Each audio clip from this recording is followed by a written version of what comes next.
Bien le bonjour à vous auditeurs de Radio Bonne Nouvelle, c'est avec beaucoup de plaisir que nous vous retrouvons par la grâce de Dieu, bien sûr dans le cadre de l'heure de Béret. Ici nous sommes dans les Écritures, on se laisse enseigner par un serviteur, un homme de Dieu, un frère qui justement a été mandaté par le Seigneur. Et pour cette semaine, nous sommes en compagnie de l'apôtre Sam, avec qui nous parlons bien sûr des questions qui touchent naturellement notre société, et dans l'actualité fait montre de tout ce dont nous peut-être soulevons sur ce plateau. Bien sûr, nous parlons notre thème de cette semaine, c'est tout est possible à celui qui croit.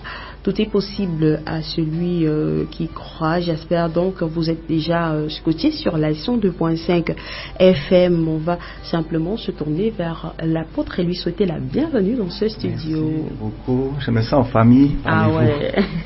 Soyez bénis. Amen. Je bénis toute personne qui nous écoute. Amen. Merci. Alors voilà, on va donc avant de commencer, apôtre, on va prier pour recommander ces moments entre les mains du Seigneur. Ouais, c'est très important. Merci Père éternel parce que tu nous touches encore une fois aujourd'hui et nous sommes venus dans ta présence pour voir ce que tu vas faire pour moi, pour nous. Et aujourd'hui Seigneur, j'aimerais que tu me fasses cheminer sur ce chemin pour obtenir toute possibilité par le moyen de la foi. Merci Père éternel parce que dans ma vie, si je crois, alors tout est possible. Merci aujourd'hui Seigneur pour le sujet qui est le sujet de la réconciliation. Nous avons besoin d'être réconciliés avec toi, nous avons besoin de réconciliation avec les hommes et même avec nous-mêmes. Merci Père éternel pour cette réconciliation. Donne-nous cet esprit de réconciliation aujourd'hui et pour toujours jusqu'à la gare. Merci Père éternel parce qu'aujourd'hui tu prends les commandes de tout, tu diriges tout, nos pensées, nos paroles et nos actes et tu prends le contrôle total. Merci Père éternel, je bénis chaque personne, je bénis les oreilles qui nous écoutent afin que aujourd'hui je demande Père spécialement que leur cœur soit ouvert à l'étude de ta parole et à la graine de l'évangile. Merci Père éternel, au nom de Jésus-Christ. Amen. Amen. Merci apôtre. On va tout de suite commencer avec voilà notre enseignement. Amen. Amen. Nous avons vu hier que le sujet de la semaine et même aujourd'hui que tout est possible à celui qui croit. Je réalise plus j'avance dans cet enseignement parce que je suis aussi enseigné, c'est le Saint-Esprit qui nous enseigne, qui nous apprend à marcher pour obtenir ce but, pour atteindre ce but, parce que quand on écoute que tout est possible à celui qui croit, on est peut-être un peu étouffé par les problèmes que nous avons. Et quand je dis étouffé, le mot est fait, peut-être nous sommes même morts. Spirituellement, il n'y a plus d'espoir, il n'y a plus d'espérance. On regarde au lendemain et on voit que le lendemain est noir. Pourtant, le Seigneur dit dans Jérémie 29, verset 11, qu'il connaît les plans qu'il a fait pour nous. Ce ne sont pas des plans de malheur, mais des plans de paix, c'est-à-dire de bonheur, afin que nous ayons un avenir et de l'espérance. Le plan de bonheur arrive à la bonne heure. Amen. C'est peut-être un jeu de mots, mais il y a une heure à laquelle arrivent les bénédictions, à laquelle arrive aussi la sortie du désert, parce que nous pouvons passer par un désert, et ce n'est pas facile de comprendre dans le désert que tout est possible. Quand on entend peut-être, oui, tu es dans le désert, tu es dans la souffrance, tu as perdu quelqu'un, tu es malade, de sortir de là alors qu'on est dedans, même des fois on parle mal, on dit, ouais mais c'est ma maladie, je suis comme ça, je suis déjà malade depuis, donc c'est l'épreuve que je dois vivre. Aujourd'hui, j'aimerais donner ce message d'espoir à quelqu'un. Le plan de bonheur arrive. Mais il faut un cheminement, et le cheminement passe par des choses difficiles. Par exemple, par une réconciliation. Nous allons en parler aujourd'hui, c'est le sujet du jour, la réconciliation. Le Seigneur me donne ce sujet aujourd'hui et il me tient très à cœur parce que je ne souhaite à personne de venir marcher en route avec moi 10 minutes. Vous allez comprendre que la réconciliation est inexistante. Je suis à Tangana, à Tango, ma peau est blanche. Je suis coronavirus, je suis Covid-19, et voilà comment on m'appelle, ne sachant pas que je suis au Cameroun depuis de nombreuses années. Et je ne pouvais pas amener le Covid, par conséquent, au Cameroun. Mais ça, c'est un manque de connaissance. Les gens ne me connaissent pas, et c'est lorsque je vais vers eux que je me présente, que la conversation, la communication passe. Et je vous invite de lire une histoire dans la parole de Dieu qui va nous emmener dans la réconciliation avec Dieu. C'est donc le premier sous-thème que nous allons traiter aujourd'hui. Et c'est donc la réconciliation avec Dieu. Nous lisons Luc, chapitre 15, versets 11 à 24. J'invite chacune à ouvrir son âme, c'est-à-dire la parole de Dieu, pour nous suivre dans Luc, chapitre 15, versets 11 à 24. D'accord. Je vais lire dans la version français courant. Là, il est écrit, Jésus dit encore, un homme avait 2 fils. Le plus jeune dit à son père, mon père, donne-moi la part de notre fortune qui doit me revenir.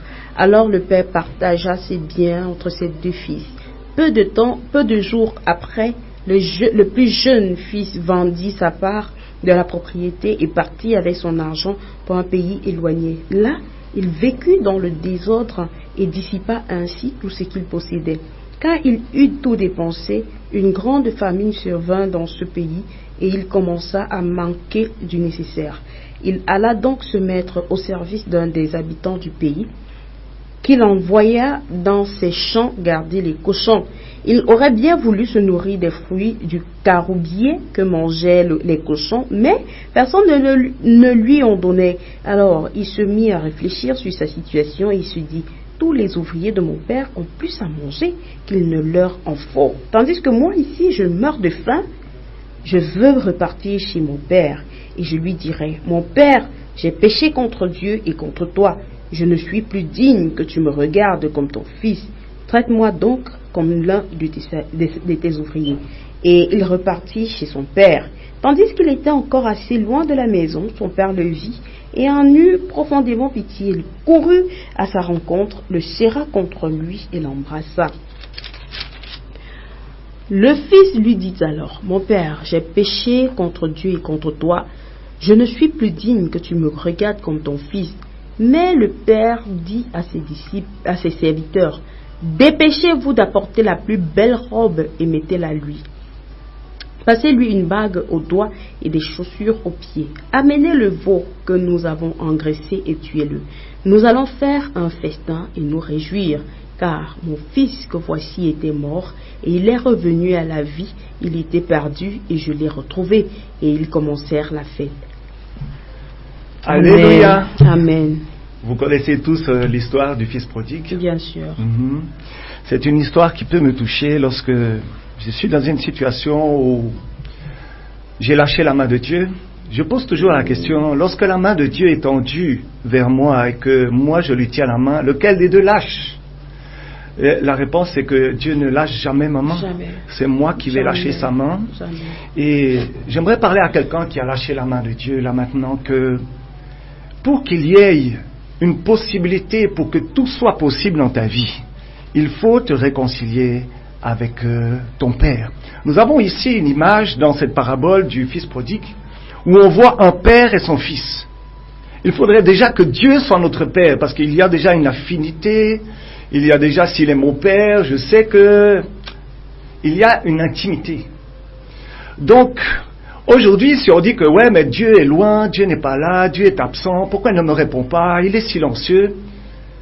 Des fois même, il nous fait passer par des épreuves. Lorsqu'il y a un examen à l'université et que je suis en train de composer, le professeur se tait toujours. Et c'est la même chose avec Dieu. Si je suis en train d'être passé par un test, si je suis en train de composer pour ma vie, pour fortifier ma foi, le professeur qui est Dieu va se taire et me laisser faire, me laisser voir. En fait, il veut voir où je vais, il veut voir comment je m'en sors dans cette situation.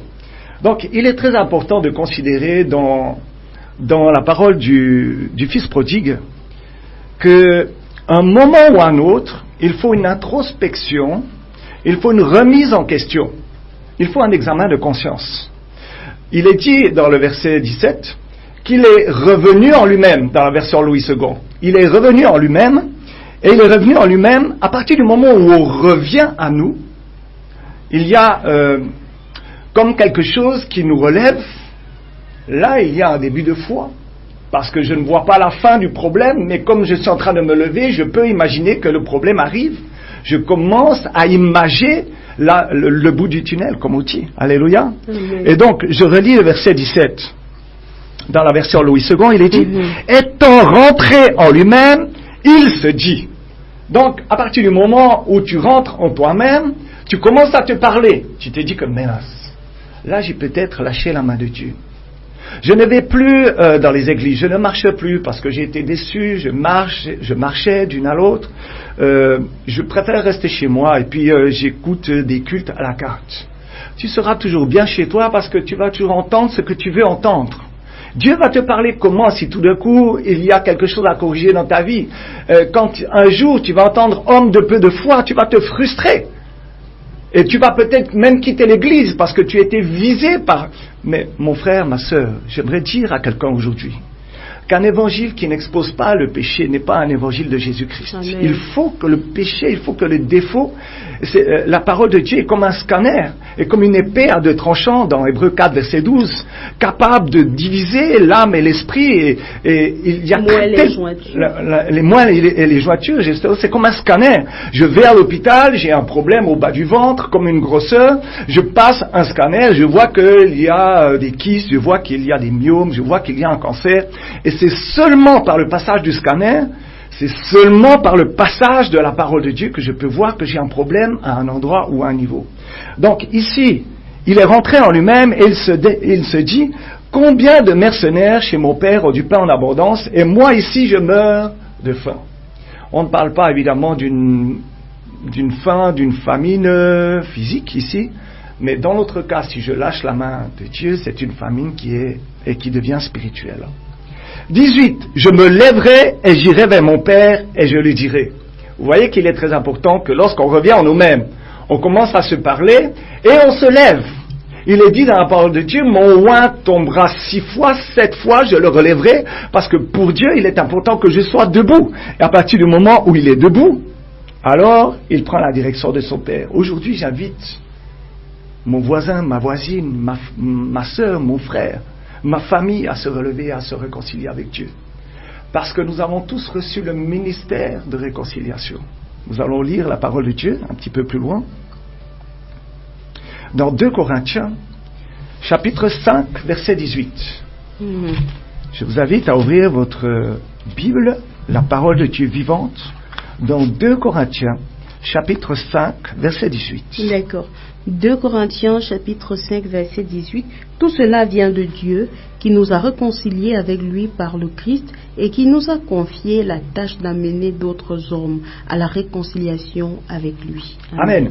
Amen. Dans ma version, et tout cela, donc la version Louis II, et tout cela vient de Dieu qui nous a réconciliés avec lui par Christ et qui nous a donné le ministère de la réconciliation. Bon, il est logique que pour me réconcilier avec quelqu'un, je dois déjà me réconcilier avec Dieu. Ensuite, j'active ce ministère de réconciliation et je commence à témoigner. Parce que témoigner et évangéliser dans la parole de Dieu, c'est la même chose. Je ne sais pas évangéliser, mais je sais témoigner, c'est que je suis en train d'évangéliser. Alléluia. Et donc, il faudrait que mon témoignage puisse atteindre quelqu'un et dire, moi je me suis réconcilié avec Dieu, voilà ça, voilà les bénédictions, l'obéissance libère la puissance, l'obéissance, parce que l'obéissance aux règles de Dieu, alléluia, est une puissance. Il y a une puissance dans l'obéissance. Alléluia. Dis avec moi, il y a une puissance dans l'obéissance. Il y a une puissance dans l'obéissance. Voilà. Et le ministère de réconciliation doit opérer alors maintenant et dire, bon, tu dois être sauvé. On peut dire, mais sauvé de quoi? D'autres vont dire, bon, sois sauvé de l'enfer, sois sauvé de la colère de Dieu, sois sauvé du jugement. On ne peut pas être sauvé du jugement, nous serons tous jugés. Personne n'échappera au jugement. Mais là, on pourrait dire à la personne, réconcilie-toi avec ton Dieu. Fais de Dieu ton Père. Ne fais pas de Dieu un Kleenex ou un Lotus à partir du moment où tu as besoin de te moucher. Une fois que tu as fini, tu le jettes. Une fois que tu es guéri, tu le jettes. Une fois que... vous voyez un petit peu quelque chose de superficiel. Il y a une tristesse pour Dieu quand on le traite de cette sorte. Il a besoin totalement de ma personne. Et moi, j'ai besoin totalement de sa personne, et ceci continuellement. de manière permanente. Le Saint-Esprit ne vient pas habiter en moi quand j'entends dire que « Oh, Saint-Esprit, viens nous visiter ». Mais le Saint-Esprit ne visite personne. Il ne veut visiter personne. Il veut habiter la personne. Nous sommes le temple du Saint-Esprit et il veut habiter de manière permanente. C'est-à-dire qu'il veut que nous soyons et que nous vivions dans le surnaturel. Et je crois que pour la réconciliation, nous avons besoin de ce ministère, de cette onction de réconciliation, si on peut dire. Alléluia. Amen. J'ai une phrase que j'aime prononcer lorsque je viens devant une personne, lui dire « Réconcilie-toi avec ton frère, réconcilie-toi avec Dieu ». La phrase que je donne souvent, c'est « Ce qui nous unit est plus fort que ce qui nous sépare ». Lorsqu'il doit y avoir une réconciliation, il faut chercher donc les points qui nous unissent et non les points qui nous séparent. Je répète, ce qui nous unit est plus fort que ce qui nous sépare. C'est très important, mon frère, ma sœur, de s'appuyer sur le côté positif dans une réconciliation. Parlons maintenant un petit peu plus précisément de la réconciliation entre hommes. C'est très important. Dans Matthieu, chapitre 5, verset 24. Nous voyons ici une attitude dans Matthieu, chapitre 5, verset 24, l'attitude dans laquelle je dois me réconcilier. Matthieu 5, verset 24. Oui, nous y sommes. Voilà, on va lire. Laisse là ton offrande devant l'autel et va d'abord faire la paix avec ton frère. Puis reviens et présente ton offrande à Dieu. Alléluia. Amen. On voit ici deux mots. La réconciliation, dans la version Louis II, je lis « Laisse là ton offrande devant l'autel et va d'abord te réconcilier avec ton frère. » Donc je dois déduire que vaut mieux la réconciliation que l'offrande. Je dois me réconcilier avec mon frère. Alléluia. Et là on parle de quelqu'un qui a quelque chose contre moi. C'est pas moi qui ai quelque chose contre la personne, c'est très difficile de se lever, sachant que la personne a des problèmes avec moi, et de lui dire que pardon, réconcilions-nous, ce qui nous unit est plus fort que ce qui nous sépare. Ce n'est pas facile, mais nous voyons un exemple dans la parole de Dieu, dans Genèse 33, verset 4, d'un résultat d'une réconciliation. On connaît ce qu'il y a eu entre Ésaü et Jacob. On connaît Jacob, ce qu'il a fait à Ésaü, sous l'influence de sa mère, mais il l'a fait, alléluia. Et moi, ce que j'aime, c'est la chute. Dans Genèse 33, verset 4. D'accord. Ah, d'accord, nous allons lire Genèse 33. Verset 4, oui. D'accord. 33, verset 4. Alors, Genèse 33, verset 4. Là, il est écrit, non, j'ai ouvert plutôt 35. Alors, voilà, nous y sommes. Genèse 33, verset 4, là il est écrit. Alors Ésaü courut à sa rencontre, se jeta à son cou et l'embrassa. Ils se mirent tous deux à pleurer. J'aime la chute. Au début, l'un se met à genoux, il avance à genoux vers son frère, ils sont seuls, chacun de son côté, chacun sa position. Et alors, on retrouve une position commune, ils pleurèrent ensemble. Voilà, version Louis II, et il est dit, et ils pleurèrent, je rajoute, ensemble. Parce que c'est pour appuyer le « ils pleurèrent ». J'aime bien ce mot, j'aime bien l'union. Et vraiment, quand on est réconcilié avec Dieu, c'est ce que nous aimons, c'est ce que nous cherchons, la paix, l'union. Nous cherchons à unir. Il y a un texte dans la parole de Dieu qui dit que si je n'unis pas, je divise. Quelqu'un dans l'église qui reste statiquement assis n'est pas en train d'unir, il est en train de diviser. Parce que pour unir, il faut faire un acte d'union, il faut faire un acte de réconciliation, il faut être un acteur et non quelqu'un qui observe la situation, un observateur. Il faut un acteur, il faut être des acteurs. Pour croire que tout est possible à celui qui croit, il faut se lever. Pourquoi? Parce que la foi sans les œuvres, elle est morte. Il faut l'œuvre de ma foi. Un jour, une maman me disait, je suis là, je suis stérile. J'ai dit, écoute, le Saint-Esprit m'emmène à te dire que si tu proclames que l'année prochaine, dans les 12 mois, tu vas enfanter, alors la chose va se passer. Maintenant, la question n'est plus là, parce que ma foi est déjà activée là-dessus. Est-ce que c'est un garçon ou une fille que tu veux? Elle dit, je veux les jumeaux. Je dis, ok, tout est possible à celui qui croit. Maintenant, l'œuvre de ma foi, pour prouver à Dieu que je crois, je dois faire une œuvre matérielle, physique. Elle dit, alors je fais comment? Je lui dis, alors, tu veux des vrais jumeaux, des faux jumeaux? Elle dit, je veux les faux jumeaux, je veux un garçon, une fille. Alors, va au marché, achète des petits chaussons bleus pour le garçon, achète des petits chaussons bleus pour la fille, et tu verras, l'œuvre de ta foi va donner un impact. Il y aura un impact à l'œuvre de ta foi. La maman est repartie, non avec un faux espoir, ne le prenez pas comme ça, mais avec une foi chargée, une foi de Dieu qui ne doute pas. Il est dit dans la parole de Dieu que celui qui doute est inconstant dans toutes ses voies, qui n'espère même pas que les prières qu'il fait se réalisent. Inconstant dans toutes mes voies, ça veut dire quoi si je doute? On est d'accord que le doute est le contraire de la foi. Bien sûr. Je ne peux pas rentrer dans une réconciliation avec la certitude que c'est un échec qui va aboutir. Il faut que j'ai la foi que ce que je suis en train de faire, je dois me déplacer, je dois aller voir la personne. C'est clair, c'est très difficile. Parce qu'il y a une rancune. Il y a une rancune. Je connais un homme de Dieu qui pendant 30 ans a prêché et qui est décédé. Un jour, le Seigneur me donne la vision qu'il est en enfer. Quand je demande à Dieu, mais pourquoi cet homme-là qui t'a servi pendant 30 ans est en enfer? Il me répond, s'il avait pardonné à sa femme, s'il avait pris 15 secondes, voilà les vrais termes, s'il avait pris 15 secondes pour pardonner à sa femme, il serait avec moi. Comment un homme de Dieu, on peut dire, nous ne sommes pas sauvés par les œuvres, mais par le moyen de la foi et par la grâce, c'est-à-dire la faveur imméritée. Et pourquoi? Parce qu'il y a une parole de Dieu dans Matthieu, et nous allons le lire, Matthieu 6, versets 14 et 15.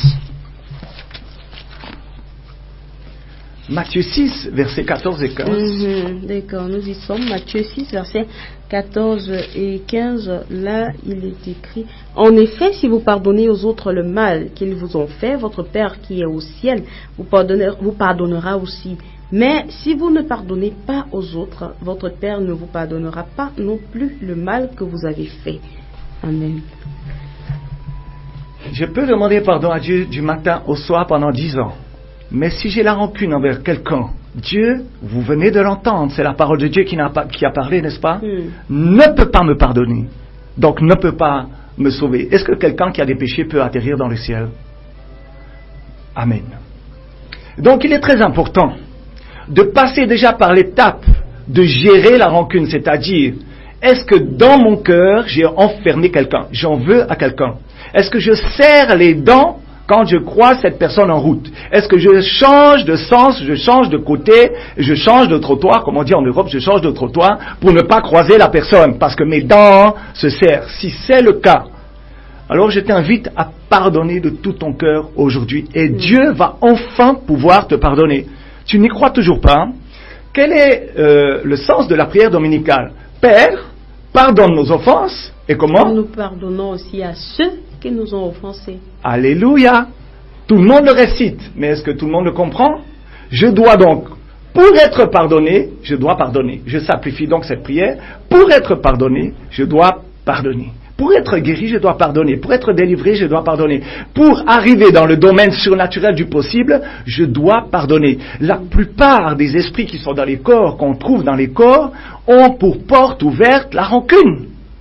Ont pour porte ouverte la rancune. Je déteste mon père. Une jeune fille de 16 ans, la semaine passée, vient à la prière avec sa mère. Et le Seigneur me dit que c'est une sorcière. Je dis, alors, ma fille, tu sors la nuit, n'est-ce pas? Elle baisse la tête et elle dit non. Je lui dis que le Saint-Esprit me dit que tu sors la nuit, donc tu sors la nuit. N'est-ce pas que tu sors la nuit? Je lui pose pour une deuxième fois la question. Elle me dit oui. Je sors la nuit. Quel est ton moyen de transport? Elle me dit ce sont les babouches et la boîte de sardines comme moyen de transport. Pourquoi tu es dans la sorcellerie? Pourquoi volontairement tu es là en train de pratiquer? N'est-ce pas toi qui as mis quelque chose dans le ventre de ta mère? Oui. Je venais de prier sur sa mère et un esprit est sorti de sa mère. N'est-ce pas toi qui étais dans ta mère? Elle me dit oui. Je n'avais jamais encore suivi cette situation où on délivrait une personne et la personne qui la possédait était à 2 mètres. Je n'avais encore jamais vécu ce genre. Ça. Ah, c'est quand même grave que la personne, voyant le feu qui descend sur elle dans sa mère à 2 mètres, revient dans son corps pour pas subir le feu du Saint-Esprit qui descend. Alléluia. Quand je lui demande quel est le vecteur, qu'est-ce qui a allumé ta haine? Elle m'a dit, je ne peux pas pardonner à mon père ce qu'il a fait. J'ai dit, tu as volé ta mère, tu as vidé ta mère, tu lui as enlevé son bébé dans son ventre, il y a eu des fausses couches. Et toi là, tu es en train de me dire que c'est parce que tu as la haine contre ton père que tu as fait ça à ta mère, il n'y a plus de limite alors. Tu as aussi fait quelque chose donc à ta sœur. Oui, je lui ai pris ci, je lui ai pris ça, je lui ai pris ça. Wow. La rancune était le vecteur, c'est ce qui avait allumé son envie de servir quelqu'un d'autre que Dieu, qui a aussi de la puissance, parce que le bébé est réellement mort, il y a une puissance qui a enlevé ce bébé. Et donc elle avait un pouvoir, et cette fille a réalisé le mal qu'elle a fait. Elle ne réalisait pas, elle parlait de ça. Elle avait besoin de réconciliation avec sa mère. Et elle ne va pas commencer par Dieu, comme on disait tout à l'heure, mais elle va commencer par sa mère. Oh, pardon maman, elle va se mettre à genoux. Et elle va se mettre à genoux devant sa fille. Et cette fille va donner sa vie à Jésus-Christ. Elle va faire de Jésus-Christ son Père.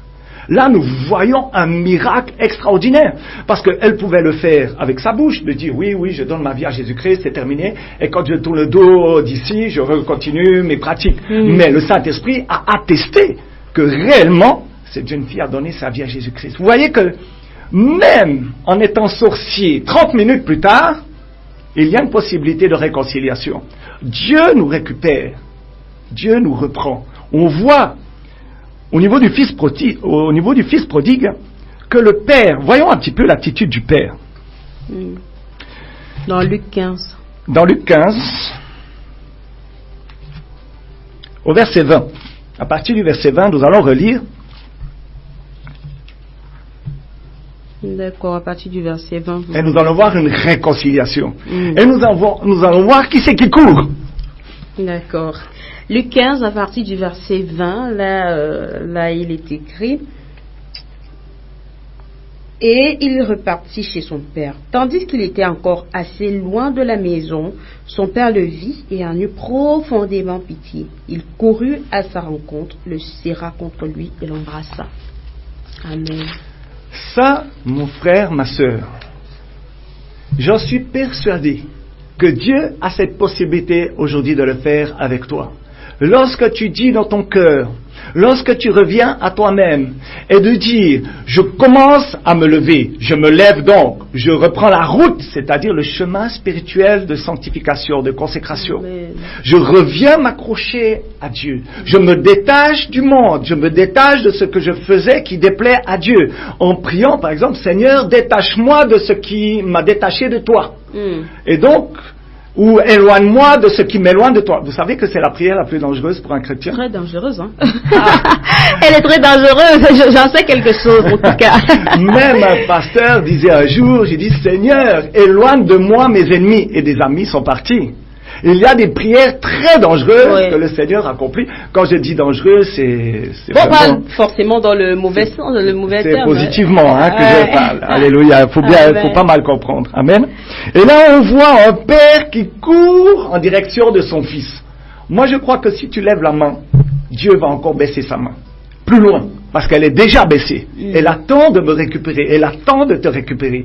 Donc, en fait, nous avons, et vous le savez tous, un Dieu d'alliance. Et il faut reprendre cette alliance avec lui. Amen. Il faut refaire ce contrat, cet engagement avec lui. Seigneur, je veux te suivre. Seigneur, je veux te servir. Seigneur, il y a 6 âmes toutes les 5 secondes qui vont en enfer. Je veux me lever pour fermer le robinet. Je veux fermer ce barrage. Je veux être un barrage pour les âmes qui vont en enfer aujourd'hui. C'est une révélation, ne cherchez pas ça dans la parole de Dieu, vous ne le trouverez pas. Il y a le réma de Dieu, c'est-à-dire la parole révélée. Un jour, le Seigneur me dit, il y a 6 âmes toutes les 5 secondes qui vont en enfer. Lève-toi, je te veux dans le monde. Chacun doit se lever et fermer ce robinet-là. Être un barrage pour toutes ces personnes. Et très souvent, ces personnes qui partent en enfer, c'est par manque de réconciliation, même avec eux-mêmes. Elles s'en veulent, elles en veulent à quelqu'un. Il y a la rancune. Il y a la rancune. Quand je pose la question, excusez-moi d'être un peu dans le surnaturel, peut-être que vous n'allez pas comprendre, mais je vais tenter de simplifier. Lorsqu'il y a des délivrances, il y a donc un esprit qui me parle, et donc quand je parle à cet esprit, elle me dit je suis morte. Par exemple, une grand-maman, je suis déjà morte. Et je lui dis, tu es qui? Tu es le corps, l'âme ou l'esprit? Elle me répond, je suis l'esprit, mon âme est en enfer au département 8. Au département 8, Je lui ai dit, je ne connais pas, expliquez-moi, si tu mens, Jésus-Christ ferme ta bouche. Alors elle tente de mentir, la bouche se ferme, elle lui dit, tu vois que si tu mens, alors la bouche est fermée. Maintenant tu vas dire la vérité, n'est-ce pas? Et là, Jésus-Christ contrôle sa bouche, parce que ce sont des menteurs. Quand il y a une conversation, et c'est par manque de connaissance, évidemment, moi je ne connaissais pas tout, je vous laisse connaître un petit peu où était et quel était le département 8, et le département 8 est le département de la rancune. Je parle à quelqu'un? D'accord. Oh. Alléluia. Amen. La première délivrance qui s'est passée dans le ministère il y a quelques années en RDC lors d'une mission, il y a une jeune femme, et le sujet, c'est marrant parce que le sujet était tout est possible à celui qui croit aussi. Je vous assure que je ne prêche pas que ça. Wow. Mais c'était il y a plus de 10 ans. Et tout le monde était guéri, sauf une femme, une jeune femme qui arrive, elle a 17 ans. Et le Seigneur me dit, dis-lui, je ne la guérirai pas. Wow. Ah, j'étais choqué, ma bouche se ferme, je vois toutes les guérisons, et voilà. Et il me dit, rassure-toi, c'est quelque chose que je vais faire maintenant. C'est quelque chose que je dois t'apprendre. J'ai dit, ma fille, il y a un problème dans ta vie, n'est-ce pas? Le Seigneur me donne le nom de son oncle. C'était Hervé. Je peux le prononcer, vous savez, elle n'écoute pas. Voilà, il ne nous écoute pas, justement. Il vient de garder Amen. Voilà. Et je ne citerai pas le nom de famille. Voilà. Et donc, et Hervé t'a violé à l'âge de 14 ans. Elle me dit, je ne l'ai dit à personne. Comment vous savez ça? J'ai dit, moi je ne sais rien. C'est le Saint-Esprit qui m'a dit que... Et elle était dans le palu depuis plus de 6 mois, les articulations étaient déjà difficiles, voilà. La typhoïde, elle suait devant moi, enfin bref, inutile de vous décrire l'état de santé, très mince comme ça, elle ne mangeait plus, même à sa faim, et au moment où elle dit « je pardonne à Hervé », boum, guérison totale. Amen. Je n'ai même pas dit au nom de Jésus-Christ, reçois la guérison divine ou sois guéri de ta maladie, la guérison a été reçue immédiatement. Un autre témoignage, ça s'est passé ici au Cameroun, il y a quelques années aussi, où une jeune fille vient vers moi et elle me dit j'ai le sida. Je dis ok, j'ai le sida. Là, le Seigneur me dit la même chose que 10 ans avant, je ne peux pas guérir mon enfant. Je dis ok, c'est de nouveau la rancune, n'est-ce pas? Elle me dit oui, c'est de nouveau la rancune. J'explique à cette jeune femme. Et ce qu'elle me raconte, elle a une rancune envers quelqu'un dans sa famille, et ce qu'elle me raconte me fait pleurer. Les gens qui sont autour de moi pleurent. Et même je suis presque à dire, ça va, j'ai compris, c'est impossible de pardonner. Ça, c'est impossible. Parce que c'est une horreur que je n'avais jamais vue, jamais entendue de ma vie. Mais si tu veux, Dieu peut t'aider. Elle a dit, ok, je veux. Au moment où elle dit, je veux, il y a une voix qui sort de sa bouche, un rire un peu diabolique. Et je lui dis, toi, dans ce corps, tu es qui? Je lui pose la question naïvement. Et il me répond, je suis Sida. Et au moment où j'ai dit, Sida sort, la femme va couler comme de l'eau sur son siège et elle sera guérie. Là. Donc il y a un blocage. Lorsqu'il y a la rancune dans la vie de quelqu'un, il peut y avoir même un barrage aux bénédictions de Dieu, à la guérison de Dieu. Très souvent, les gens qui viennent à la prière reçoivent leur guérison après avoir pardonné de tout leur cœur. J'ai bien dit de tout leur cœur. Sans donc, rien retenir. Amen. Et si de ton côté, il y a de la rancune, je t'invite à dire, je pardonne. Il faut te concentrer pour que ce soit ton cœur qui parle et non ta bouche seulement. Parce que s'il y a une différence, s'il y a une distance entre les paroles de ton cœur et les paroles de ta bouche, ça s'appelle l'hypocrisie. Alléluia. Donc il faudrait que le pardon sorte de ton cœur. Tu dis, je pardonne de tout mon cœur à tel et tel, nom, prénom, au nom de Jésus-Christ. Et à voix haute, pour humilier Satan et fermer les portes qu'il a utilisées pour entrer et te voler, t'égorger, te détruire. La réconciliation avec Dieu doit être faite en passant déjà par nous-mêmes. Nous devons être réconciliés avec Dieu. Et ensuite, évidemment, une fois que tu as pardonné, alors tu vas vers Dieu et cette fois, il va te pardonner. Alléluia. On ne parle pas ici de religion. Je ne suis pas venu en Afrique apporter la religion, mais une relation. Dans la relation que je dois avoir avec mon Père, il doit y avoir le pardon total. Je dois accorder un pardon total à quelqu'un parce que Dieu m'accorde son pardon total. Total. Et donc tous les mon jours. pardon doit être total. Donc, apôtre, j'aimerais savoir, ça veut dire que c'est un cheminement. Ouais. Ce qu'il faudrait commencer par faire, c'est de pardonner à l'autre. Ouais. Avant d'aller vers Dieu demander le pardon. Ouais, ça doit être un automatisme. Ça doit être un automatisme. Père, pardonne nos offenses. On croit que quand on dit ça, le Père commence par nous pardonner, mais c'est faux. Il ne peut pas me pardonner tant que je n'ai pas pardonné. On vient de le lire, Matthieu 6, versets 14 et 15. Si vous voulez vraiment connaître comment prier, comment parler à Dieu, lisez, étudiez, creusez Matthieu chapitre 6. Vous aurez beaucoup de réponses.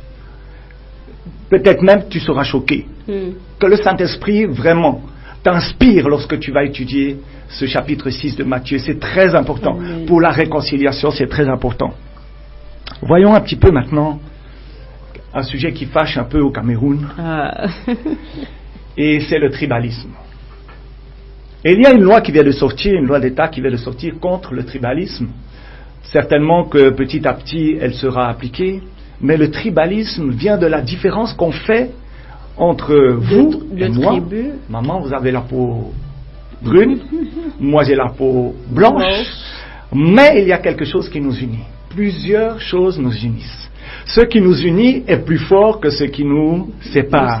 Déjà parce que nous sommes dans le corps de Christ, ça, nous sommes déjà unis. Il n'y a plus de couleur.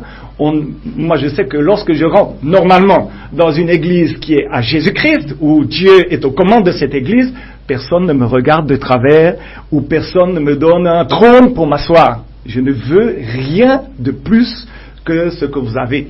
Je veux m'asseoir même sur la chaise en plastique, il n'y a pas de problème, même si je dois rester debout. Je n'aimerais pas qu'on change de comportement suite à la couleur de ma peau, ou comme tu viens de la Suisse, comme tu as l'argent, paye. Ou quand je marche en route, tu es Corona, tu es Covid, etc., etc. On crée toujours la différence. Lorsque quelqu'un arrive au marché ou dans une brocante et que la personne négocie à fond, c'est un bamileke. Lorsque, vous voyez, il y a les étones, il y a les bassins, et là on est en train de créer la différence. C'est très difficile qu'on puisse s'unir après.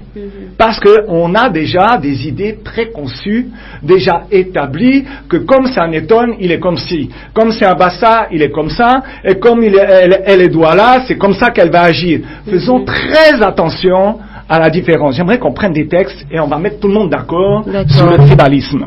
D'accord. Donc là, il s'agit d'une réconciliation entre les tribus, entre les races, et le mot race va sortir dans la parole de Dieu, vous allez voir que c'est profond, et ça me touche, parce que je suis touché. En arrivant ici au Cameroun, on m'a bien fait comprendre que ma place n'est pas ici. Ah là là. Très clairement. Très clairement. Et lorsque mon épouse marche avec moi en route, il est très difficile qu'elle puisse me tenir la main parce que c'est une prostituée qui sort avec le vieux blanc qui est au Cameroun. C'est très très très difficile. Or, lorsque, comme je disais tout à l'heure, lorsque je fais connaissance avec la personne, il y a un autre avis qui sort, il voit que, bon, je ne suis pas là pour combattre. Amen.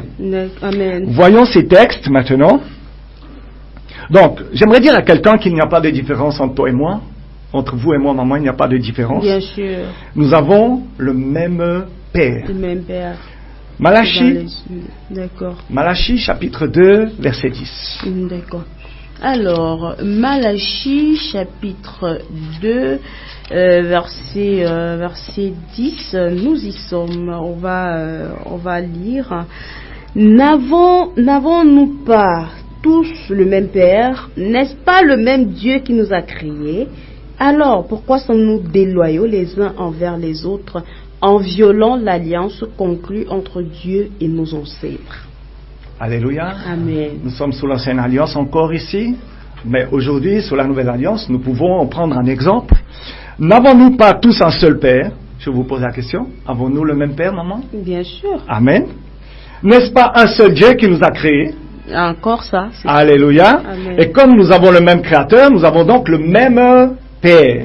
Alléluia. Moi, je trouve que cette parole nous unit ici, là. Bien sûr. Je lis dans la version Louis II. N'avons-nous pas tous un seul Père? N'est-ce pas un seul Dieu qui nous a créés? Pourquoi donc sommes-nous infidèles les uns avec les autres? Regardez le drame qu'occasionne la naissance d'un albinos dans une famille.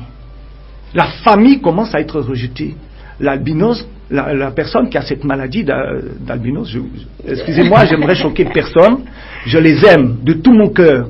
D'ailleurs, ils ont la même couleur de peau que moi, et je n'ai pas de différence avec eux parce que nous avons le même père. Mélanine, hein.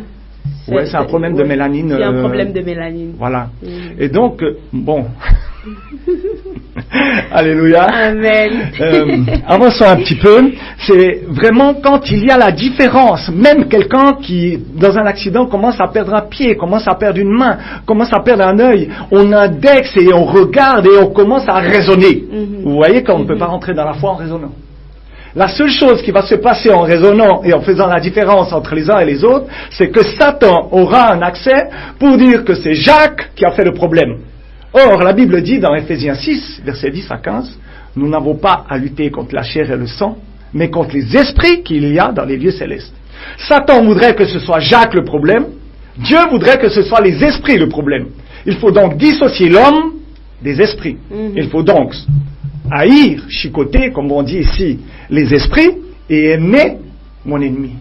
Et c'est comme ça seulement que je pourrais me réconcilier avec lui et aimer mon ennemi. Alléluia. On enfonce un petit peu le clou, comme on dit en Europe, et nous allons voir que nous avons autre chose en commun. Alléluia. Amen. Acte 17, verset 26. Nous allons voir ici que nous avons quelque chose en commun. D'accord. Alors, Acte 17, verset 26. Acte 17, on va rapidement l'ouvrir, nous y sommes presque.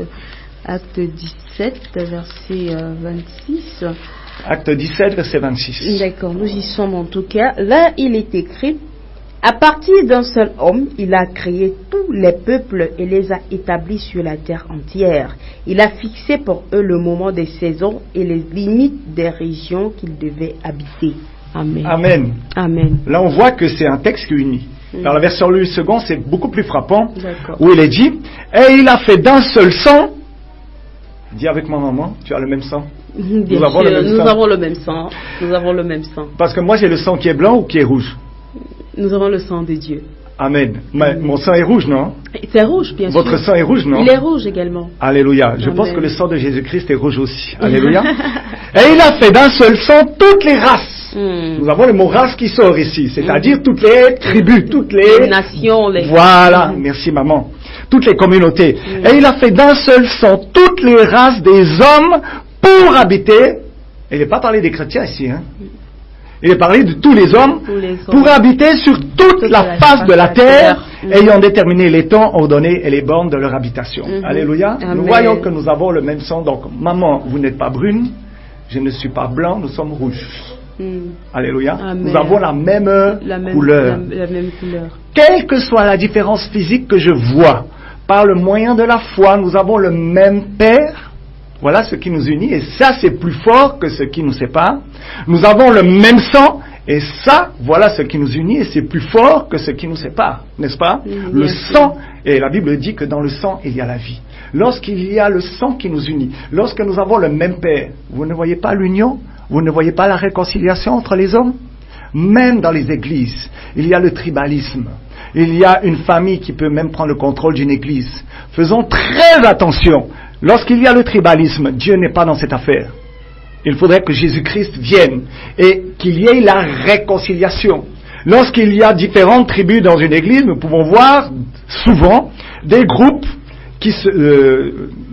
qui ont attrait à cette tribu, les Bassa d'un côté, les Étones de l'autre, etc.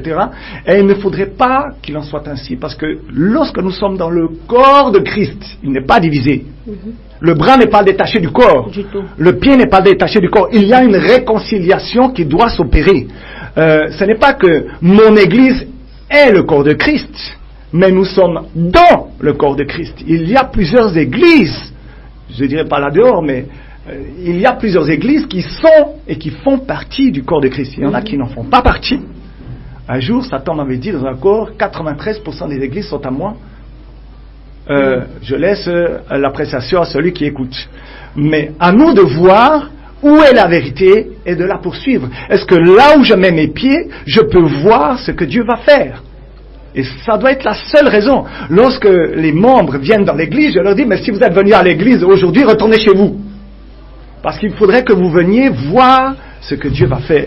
Donc, dans la réconciliation, je crois que nous avons un grand travail, et c'est de reprendre et d'allumer ce moteur de l'amour. Parce que dans la foi, il y a le moteur de l'amour.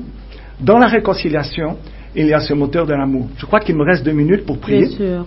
Alléluia. Amen. Je crois qu'il est très important qu'à partir de maintenant, nous passions par une réconciliation personnelle.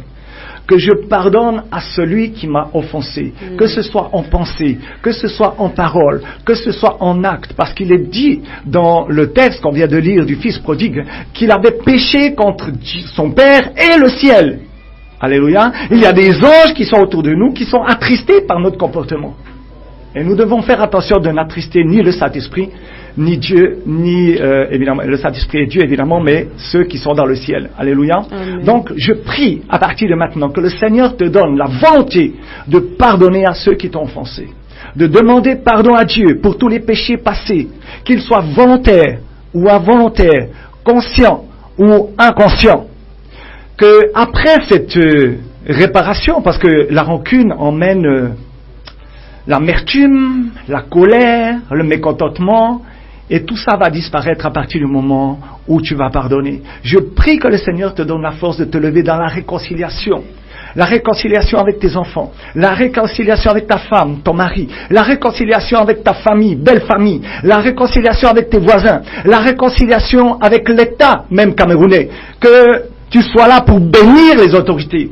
Et c'est une loi, c'est une règle de Dieu. Nous devons bénir nos autorités afin que la paix, la liberté religieuse soit relâchée ici au Cameroun. Il doit y avoir une réconciliation. Nous savons qu'il y a, on ne parle pas de politique, mais il y a des divisions dans le pays et nous devons, nous, en tant que sentinelles, en tant que chrétiens, activer ce ministère de la réconciliation. Ma dernière prière, c'est que ce ministère ne soit pas activé dans ta vie, mais suractivé dans ta vie. Amen. Que tu t'es réconcilié avec la moindre petite personne qui est en route.